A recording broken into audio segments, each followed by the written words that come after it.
show's second season, Cassidy had the highest audience rating of anyone on television. They had no idea they were going to have the rock star of the century in their television show, you know. And that just happened. I mean, they just couldn't believe it.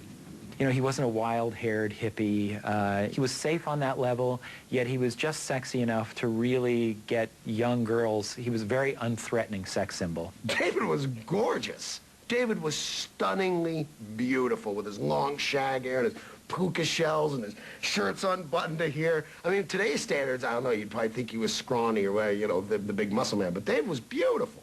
And he was talented. And yeah, I did. I understood the mania completely. The mania went live when Cassidy's manager started booking him concert gigs. Soon he was selling out large stadiums, demanding $50,000 for his performances and topping Elvis's nightly income. I mean, the music, David goes out on concert, he sings the songs, and people go crazy. David Cassidy was the Beatles, Elvis Presley, David Cassidy phenomenon. Everything else is their distant second cousin of fame. It was certainly dangerous at times. I mean, there was mayhem at the gate. There'd be thousands of women. And sometimes David Cassidy either flown in by helicopter, literally 300 yards, or they'd cut a new hole in the fence to get him in.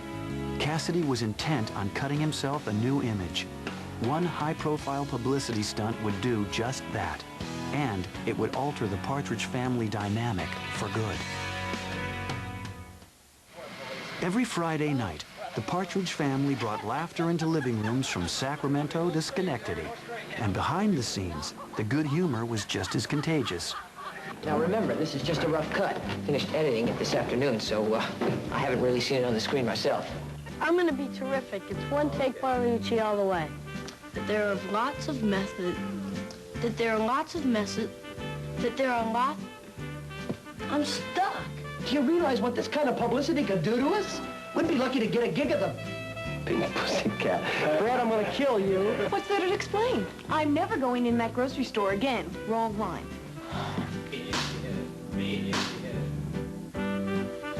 How are the plans coming for Ruben's party? It is kind of spooky, don't it? From the beginning. Oh, sorry. Come on. Go, Shirley. Shirley! Sorry. Did you call me? Yeah, babe. David Cassidy and the rest of the Partridge family were still on top. But how long could they hope to remain there? And how could the writers rise to the challenge of keeping the show on its toes? Several of the stories that were written came right from my own household.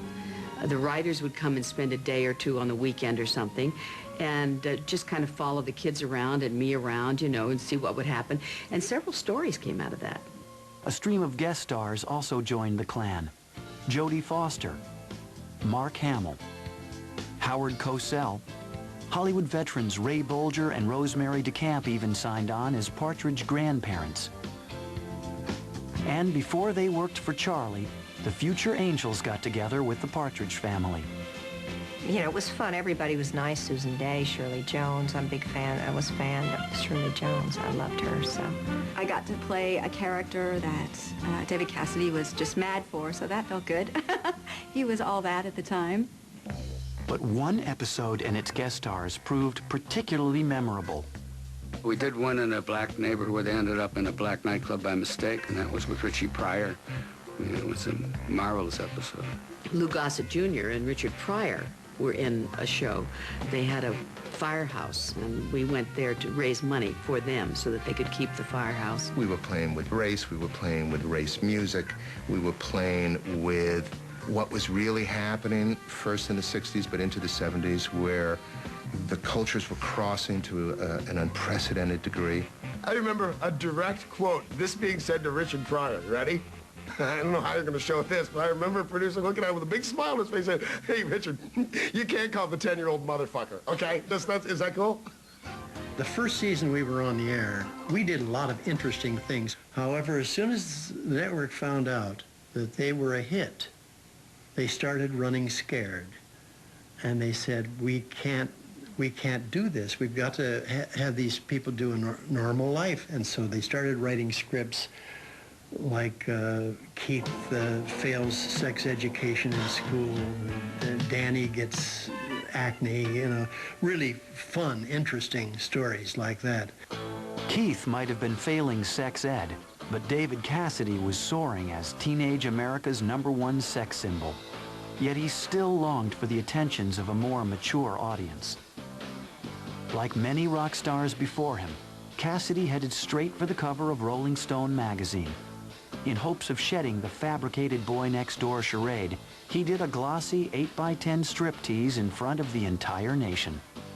Much to the dismay of the network, David Cassidy was on the verge of compromising his very lucrative teen icon image. The Partridge family had become a gold mine for screen gems, and they wanted it to stay that way. The show was simply there to make money. David started to become so hot, and the popularity of the show grew. And then, obviously, the merchandising started. I mean, it was everywhere.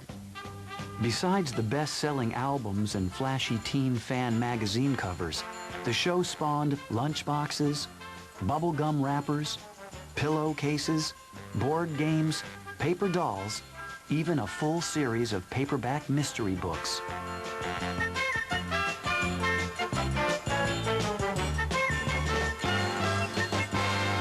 You know, I had my own clothing line with little Partridge logos on them. So I was in San Francisco at iMagnins introducing the clothing line, or doing a bike-a-thon, or the MD telethon, or going to Kmart and signing 5,000 autographs in 2 hours. You know what? Shirley may have an Academy Award, but I am a game piece, okay? My little head about this big has moved around the board, and once you get on board the Partridge Family bus, you win. Now that's awesome. I just dig that. Originally budgeted at $120,000 an episode, the Partridge Family money machine was raking in millions. The individual cast members, however, were not. Okay, so here's a guy, David Cassidy. He's doing 80 hours a week on the Partridge Family, for which he gets paid $600. No 401k Partridge Family. There's none of that. Somebody made a lot of money. You know, that's all I can say is somebody made a lot of money. By 1972, it was watched all over the world, from Zambia to New Zealand. Grammy and Golden Globe Award nominations mounted. David Cassidy's debut solo album went gold. Multiple personal hurdles had also been overcome. Jeremy Gelbwax was dismissed from the cast and replaced by Brian Forster. We changed kids at the end of the first year. I don't think I got one letter. Nobody even noticed or cared. They took a ruler and they said, we're going to replace the shorter one. And they measured, you know, and they said, sorry, you're the shortest. You got to go. And that was it. The substitution highlighted an ongoing dilemma with the show's young stars. Well, there goes your mama's perfect theory. They were just sort of props that moved, you know, sometimes. And they were sweet, but you couldn't give them lines. You couldn't write scenes for them because they were too young.